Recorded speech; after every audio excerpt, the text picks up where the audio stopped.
Hey everyone, in this video, I will show you how to change Canva PDF to Word document. Now, if you find this video helpful, a like and subscribe would mean a lot. Alright, let's dive in.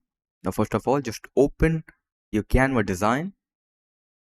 Go over here on top right corner and click on share. Select download and download this PDF. Okay, it is downloading. Now, open a new tab and here type PDF to Word converter. Just go on the first website, I love PDF. Click on select PDF file.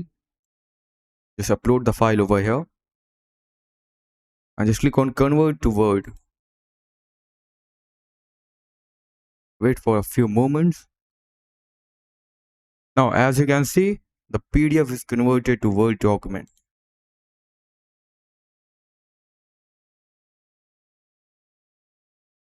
That's it for the video.